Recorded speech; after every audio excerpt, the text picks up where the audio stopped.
सफ़र है ना, ये बड़ा इम्पोर्टेंट है पाकिस्तान की फ्यूचर के लिए। सो इसलिए हम ख़ास तौर पर दाद देते हैं अपने सुप्रीम कोर्ट पे कि जब वाज़िल हमने अपनी गवर्नमेंट्स कुर्बान की, आइन को देखते हुए वकीलों के साथ पहले बैठे, वकीलों ने हमें श्योर किया कि 90 दिन से आगे जा ही नहीं सकता, फिर हमने अपनी हुकूमतें कुर्बान की। तो इसलिए तो नहीं कुर्बान की थी कि ये सारे अपने ये मोहसिन नकवी जैसे लोगों को ऊपर बैठा के और सारे हमारे मुखालिफ और ब्यूरोक्रेट्स और पुलिस वालों को ऊपर हमारे बैठा के और हमारे ऊपर इंतकामी कार्रवाई शुरू कर दें। और ये यहाँ भी और पख्तूनख्वा में भी हमने तो इसलिए किया था कि हमने कहा केयर टेकर आएगा और उसके बाद 90 दिन में इलेक्शन होगी, तो ये उससे पीछे हट रहे थे। और ये भी कि इतना आगे निकल गया, ये भी साफ आइन की खिलाफ वर्जी है अभी भी, क्योंकि ये जाहिर है ये वो जो 90 दिन के बीच में नहीं हो सकता क्योंकि इन्होंने इतना डिले कर दिया। तो अपनी अतिया को पहले तो मैं खराज तहसीन पेश करता हूँ और ये अपने मुल्क के लिए भी ये बड़ी खुशाइन चीज़ है। दूसरे जो माशाल्लाह हमारी सबसे बड़ी पार्टी है पाकिस्तान में, मैं अपनी जुडिशरी को ये आज इत्तेमाद दिलवाना चाहता हूँ कि कौम उनके साथ खड़ी है, तो उनको कोई ये वो 98-99 में नहीं जिधर डंडों मार के सुप्रीम कोर्ट के ऊपर हमला हुआ था और कुछ रिएक्शन नहीं आया, बहुत बड़ा रिएक्शन आएगा पाकिस्तान के अंदर। तो ये हमने भी सारा वायरल हुआ ये जो क्लिप है, और मैं सिर्फ अपने जजेस को ये श्योरिटी देना चाहता हूँ कि हम सब खड़े हैं। दूसरी चीज़ की मैंने बात करनी थी वो ये, आज बाबर अवान ने एक प्रेस कॉन्फ्रेंस किया। देखिए पहले तो 17 मुझे किस्से हैं, मैंने जिन 3 लोगों के नाम लिए थे मेरे ऊपर जब वारदात हुई, तो मैंने उन तीनों के नाम लिए, तो हर चीज़ जो उसके बाद हुई मेरे अटेम्प्ट के बाद वो मुझे कंफर्म करती है कि वो तीनों मुलव्वस थे इसमें। पहले तो कवर अप करने की कोशिश की, वो नवीद से पहली स्टेटमेंट, फिर शाम को दूसरी स्टेटमेंट आ गई। दूसरी स्टेटमेंट जब वो कर रहा था तो JIT के अंदर रिपोर्ट है कि वहाँ 5 नामालूम अफराद बैठे हुए थे काउंटर टेररिज्म की। जब उसको पहले तो नवीद को ये DPO गुजरात ने उसकी स्टेटमेंट करके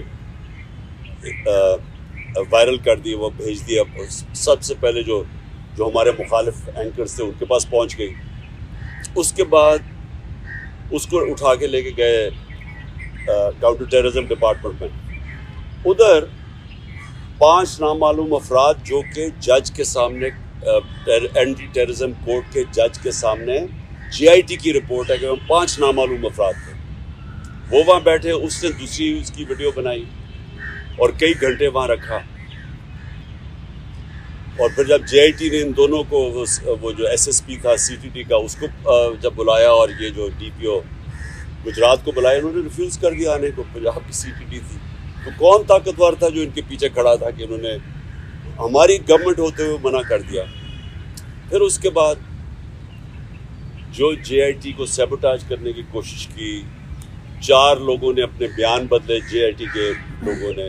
उनके बाद उसके ऊपर प्रोसिक्यूटर जनरल ने उनके ऊपर तफ्तीश की, उसने कहा कि इनके ऊपर एक्शन लेना चाहिए, उन्होंने सैबोटाज करने की कोशिश की है। अब इस केयरटेकर गवर्नमेंट जिसका ये मैंडेट ही नहीं, आते साथ ही पहले JIT को चेंज रोका, उसके बाद उन 4 लोगों को जिनके ऊपर एक्शन कहा था उनको वापस JIT पे बिठा के, और जो लोग जो 2 काम कर रहे थे उनको इन्होंने OST कर दिया।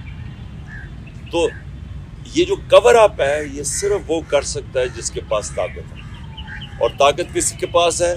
डर्टी हैरी के पास ताकत है, राना सनाउल्लाह के पास ताकत है और शहबाज शरीफ। ये जो तीनों मैंने नॉमिनेट किए, इसके अलावा ये नहीं हो सकते, इसके अलावा ये सैबोटाज नहीं कर सकते JIT।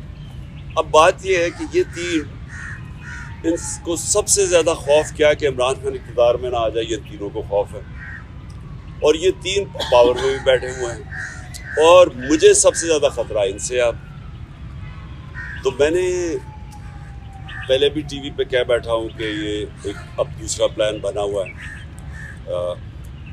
मुझे कत्ल करने का। और मैंने ये पब्लिक भी कहा, जब यहाँ लाहौर हाई कोर्ट था तो मैंने तब भी जब ख्वाजा तारिक रहीम ने जज को बताया कि इनके ऊपर प्लान बना हुआ है, यहाँ कोई सिक्योर एनवायरनमेंट नहीं है, इसको ना पेश करें वहाँ, तो जज ने श्योरिटी दी। जब मैं यहाँ इंतज़ार कर रहा था, जब मैं गया, उसने श्योरिटी दी कि पुलिस इनकी हिफाजत करेगी। वहाँ पहुँचा, वहाँ पुलिस ही भाग गई सारी, कोई किसी किस्म की प्रोटेक्शन नहीं थी, बिल्कुल एक एक्सपोज था कि कोई भी कुछ वारदात कर सकता था। फिर उन्होंने मुझे पिंडी बुलाया, ये इस्लामाबाद में 3 अपीयरेंसेस थी। वहाँ आज बाबर अवान ने जो अंदर के कैमरास थे, जो सीसीटीवी कैमरास थे, वो बंद किए गए।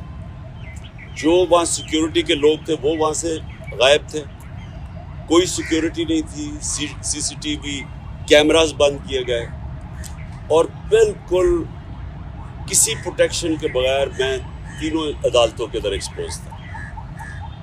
अब सवाल ये है कि ये किसके इंटरेस्ट में है कि मुझे कौन आप प्रोटेक्ट करेगा। जिन्होंने प्रोटेक्ट करना उनसे ही ख़तरा है। तो अदालत से हम अब कोशिश करेंगे, सुप्रीम कोर्ट के चीफ जस्टिस को भी मैं अब लिखूँगा अपने वकीलों से, हाई कोर्ट के भी चीफ जस्टिस को, कि ये आप हमारी बारी तो जब नवाज शरीफ फेक बीमारी हुई थी उसको, क्योंकि अब तो पता चल गया ना कि जनरल बीमारी नहीं थी, तो हमें एक जज साहब ने, मैं प्राइम मिनिस्टर था, उन्होंने कहा कि अगर इसको कुछ हो गया तो हम जिम्मेदार हैं। तो मुझे कुछ हो गया तो कौन जिम्मेदार है, क्योंकि वो जिन्होंने कुछ करना है वही उनका काम है मेरी हिफाजत करना। और दूसरी चीज़ कि जो नवीद जिसने मेरे पर कातलाना हमला किया था, अब उसको अदालत में नहीं पेश किया जाता, उसकी जेल के अंदर उससे बातचीत की जाती है क्योंकि उसकी जान को ख़तरा है। तो जिसकी जान के ऊपर अटेम्प्ट हो चुका है और ख़तरा है, उसको क्यों वो ये घसीट रहे हैं। और उन केसेस में, यानी जो मज़ाहिया खेज़ केसेस हैं, ऐसे केसेस हैं जिनके ऊपर कभी, यानी अगर दुनिया मजाक उड़ाएगी कि एक टेररिज्म का केस कर दिया वहाँ इलेक्शन कमीशन के बाहर, जबकि मैं वहाँ था ही नहीं, मैं घर पे बैठा हुआ था, वहाँ मुजाहरा हो रहा है, मेरे ऊपर दहशतगर्दी का केस कर दिया। या दूसरा वो जो एक और, अब सबको पता है कि इलेक्शन कमीशन पूरी तरह, अब तो खैर सारी कौम को पता चल गया कितनी जानबदार है, ये तो हुक्म ही सारी उनसे लेती है। उसने केसेस किया फॉरेन फंडिंग का, वो भी कोई केस नहीं है, अब वो चेंज हो गया प्रोहिबिटिव फंडिंग का। और दूसरा ये है तोशाखाना का केस, वो भी मैं अब सबके सामने कि जिस वक्त को दोनों केसेस अदालत में गई ओवरटर्न हो जाएंगे, क्योंकि केसेस ही नहीं है, तो उनके ऊपर मुझे बुलाया जा रहा है और मेरी जान को रिस्क कर रहा है। तो इसके ऊपर हम इंशाल्लाह अपने वकीलों के साथ बैठ के अप्रोच करेंगे सुप्रीम कोर्ट।